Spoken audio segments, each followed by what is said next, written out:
Update news. আমরা ইতিমধ্যে জানি গতকাল ৩১ জুলাই অফিসিয়ালি বাংলাদেশে আবারও ফেসবুক চালু হয়েছে। গত প্রায় ২ সপ্তাহ যাবৎ আমরা ফেসবুক অফিসিয়ালি কিন্তু চালাতে পারি নাই। এরই মধ্যে অনেকেই ভিপিএন এর মাধ্যমে ফেসবুক চালিয়েছেন। তো ভিপিএন এর মাধ্যমে ফেসবুক চালালে কি কি সমস্যা হতে পারে সেগুলো নিয়ে কিন্তু আমি একটা ডেডিকেটেড ভিডিও আমার রাহাত মিডিয়া প্রো ইউটিউব চ্যানেলে ২৬শে জুলাই দিয়েছিলাম এবং গতকাল আমার এই রাহাত মিডিয়া প্রো পেজেও কিন্তু সেই ভিডিওটি আমি রি-আপলোড করেছি, আপনারা নিশ্চয়ই দেখেছেন। এখন কথা হচ্ছে যারা এখানে ভিপিএন ইনস্টল করে ফেসবুক আইডি চালিয়েছেন তাদের আইডি গুলো আসলে কি পর্যায়ে রয়েছে, এগুলো কি ঝুঁকির মধ্যে রয়েছে কিনা, ঝুঁকি মুক্ত করতে গেলে কি করতে হতে পারে সেগুলো নিয়ে আজকে ভিডিওতে আমি স্ক্রিন শেয়ারের মাধ্যমে দেখানোর চেষ্টা করব। আশা করছি স্ক্রিনটার দিকে লক্ষ্য রাখবেন এবং ভিডিওটি শেষ পর্যন্ত কন্টিনিউ করবেন। এরপর যে আপনাদেরকে দেখানোর চেষ্টা করছি, আপনারা সরাসরি চলে যাবেন আপনাদের প্রোফাইলের এই সেটিংসে। ওকে, সেটিংসে যাবেন, আমি সেটিংসে ট্যাপ করে দিলাম।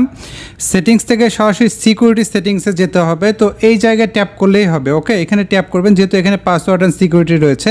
তো এর উপরে চাপ দিবেন, চাপ দেওয়ার পরে দেখবেন পাসওয়ার্ড অ্যান্ড সিকিউরিটি আছে। ওকে, তো এখানে যদি আমরা চাপ দেই তাহলে এখান থেকে দেখে নিতে পারবো। তো এখানে আমি চাপ দিয়ে দিচ্ছি। চাপ দেওয়ার পরে দেখুন এই জায়গায় কিন্তু আছে একটু নিচের দিকে যে where you are logged in, অর্থাৎ আপনি কোন জায়গাগুলো থেকে বা কোন কোন জায়গা থেকে লগ ইন করেছেন সেটা এখানে ফেসবুক কিন্তু জানিয়ে দিচ্ছে। ওকে, তো এর ভিতরে যখন যাব, আসার পরে দেখুন এখানে আপনাদের প্রোফাইল দেখাবে এবং এই প্রোফাইলের নামটা থাকবে, ছবি থাকবে, এর উপরে চাপ দিলে দেখতে পারবেন। তো আমি এখানে চাপ দিয়ে দিচ্ছি। চাপ দেওয়ার পর আপনাদেরকে দেখাচ্ছি, দেখুন আমার এখানে শুধুমাত্র একটা ডিভাইসই দেখাচ্ছে। ঠিক আছে, কেননা আমি হলো এই 14 দিনে যখন ফেসবুক বাংলাদেশে বন্ধ ছিল অফিসিয়ালি, তখন কিন্তু আমি কোনো রকম ভিপিএন ব্যবহার করে বা অপেরা মিনি দিয়ে কিন্তু আমি লগ ইন করি নাই, এই জন্য এখানে কিন্তু দেখাচ্ছে না। ওকে, তো আপনাদের ক্ষেত্রে এই জায়গায় কিন্তু অনেকগুলো সেশন দেখাতে পারে। কেমন?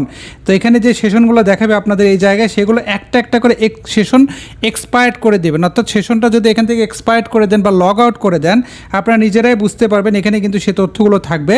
লগ আউট করে দিয়ে শুধুমাত্র যেটা আপনাদের নিজের ডিভাইস, দেখুন এখানে আমার লোকেশন দেখাচ্ছে রাজশাহী বাংলাদেশ। ওকে, এটা হচ্ছে আমার ডিভাইস, সেই লোকেশনটা এখন কিন্তু দেখাচ্ছে।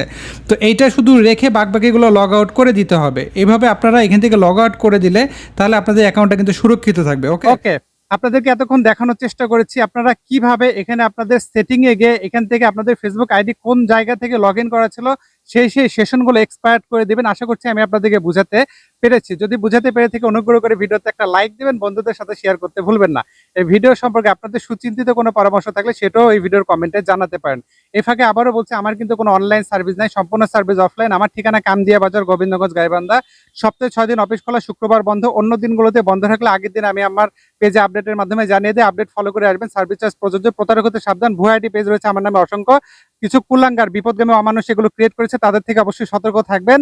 অবশ্যই আপনারা তাদেরকে দেখা মাত্র ব্লক করবেন, রিপোর্ট করবেন। কথা আরো বলতে পারতাম, কিন্তু ইতিমধ্যে এই ভিডিও তৈরি করতে করতে দেখতে পাচ্ছেন যে সেরকম বৃষ্টি শুরু হয়ে গেছে, এই জন্য আর কথা বলছি না। সবাই আমার জন্য দোয়া রাখবেন ইনশাআল্লাহ।